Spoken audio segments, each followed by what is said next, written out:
Bienvenue à tous dans cette nouvelle vidéo du Geneva Trend Center. Aujourd'hui, je vais te parler de l'extension d'accumulation donc sur le Market Profile, une stratégie très puissante et je vais t'apprendre justement à comment intervenir dessus, comment déceler cette stratégie. Avant toute chose, ce qui me ferait plaisir, c'est que tu mettes un petit pouce bleu en bas de la vidéo et je t'invite sur mon écran.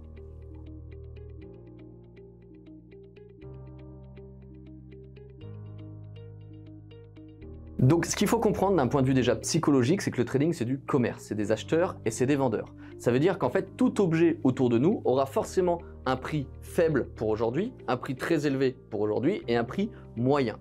Et tu sais aussi que les marchés financiers sont fractales, donc ce qui va marcher à grande échelle va aussi marcher donc à plus petite échelle. Donc pour bien comprendre justement ce phénomène d'extension d'accumulation, je vais te faire d'abord un dessin pour bien comprendre justement psychologiquement qu'est-ce qui se passe derrière ce phénomène d'extension d'accumulation. Parce que je pense que tu es d'accord avec moi, si tu comprends mieux pourquoi un mouvement est créé, tu pourras plus facilement intervenir dessus. Donc, on aura tout d'abord généralement lors d'une extension d'accumulation un premier mouvement que je vais appeler plutôt un excès. Pourquoi j'appelle ça un excès? Parce que si toutefois derrière nous constituons une zone donc de range, que nous allons appeler une zone donc d'équilibre, on va forcément appeler ça un excès haussier ou quand on fait les opérateurs vendeurs-acheteurs, ils ont fait descendre le prix pour revenir à un prix d'échange, un prix qui convient beaucoup plus, un prix qui va bien entendu, en tout cas une zone de prix qui va bien entendu générer aussi bien plus de volume. Évidemment, s'il y a plus d'échanges, il y aura plus de volume. Donc on va appeler vraiment ça cette zone d'équilibre.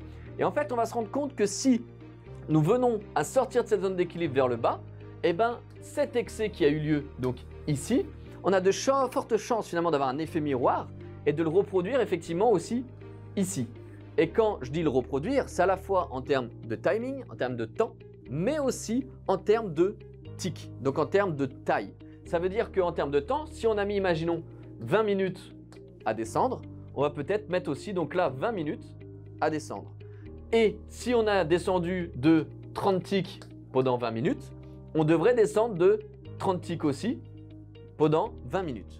Ce qui fait que, en toute logique, si on a eu un excès ici qui nous sert à retourner dans cette zone d'équilibre, l'excès qu'on aura ici, nous allons nous positionner acheteurs ici pour essayer de retourner dans cette zone d'équilibre.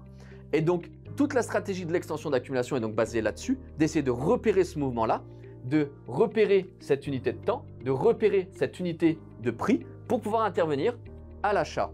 Ce que je te propose, c'est qu'on passe tout de suite donc sur le Market Profile. Donc nous voilà donc sur le Market Profile et je vais te dessiner tout de suite donc justement ce que j'appelle l'excès, la zone d'accumulation et donc la zone d'intervention au niveau de l'extension de notre accumulation. Donc en fait, on peut remarquer que l'excès est donc ici. Notre zone d'accumulation est donc ici. Notre zone d'extension est donc ici. On peut remarquer assez aisément qu'en termes de taille, on va tout de suite prendre les mesures.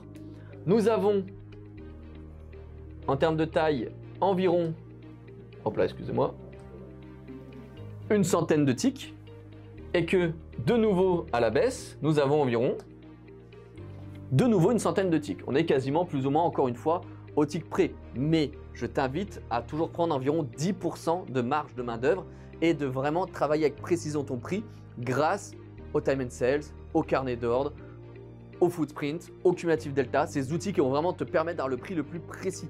Là, on est surtout dans la construction du marché, dans la psychologie du marché, dans une analyse plus technique pour vraiment reconnaître des belles zones d'intervention, d'achat et de vente. Donc, en termes de taille de position, on rend compte que notre extension, elle est tout à fait bonne, mais on se rend compte qu'aussi en termes de timing, on est quand même plutôt cohérent. Là, on a mis en moyenne environ, hop là, excusez-moi, on a mis en moyenne environ 4 heures de temps à descendre. Et on a mis aussi environ à peu près 4 heures de temps aussi à arriver au point le plus bas de notre extension. Donc on se rend bien compte qu'en termes de tick et de timing, on est quand même relativement dans une cohérence. Et je t'invite vraiment à regarder l'aspect esthétique justement de ta pattern, l'aspect esthétique de ton marché. Parce que tu vas te rendre compte que plus les choses sont lisibles, plus les choses sont belles, plus elles vont être efficaces. Donc comment intervenir concrètement du coup dans cette stratégie-là? Moi, ce que je te conseille déjà, si tu es débutant en trading, c'est de ne pas essayer de shorter le marché donc ici, de ne pas essayer de prédire la cassure ici pour regagner ce mouvement-là. Parce que tu n'as aucune certitude finalement qu'on va faire l'excès en sa totalité. Par contre, à partir du moment où tu as pu mesurer ton excès, mesurer ton accumulation, mesurer ton extension, moi ce que je t'invite avec beaucoup plus de prudence, c'est à prendre position à l'achat ici tout en corrélant d'autres niveaux de référence. En l'occurrence, qu'est-ce qu'on s'aperçoit? Bah regarde, tu avais donc le VPOC et le POC d'une journée précédente qu'on n'avait jamais venu retravailler. Donc ça te confortait dans une zone d'achat d'avoir à la fois cette stratégie d'extension plus d'autres niveaux de référence pour pouvoir prétendre être acheteur dans ce mouvement-là.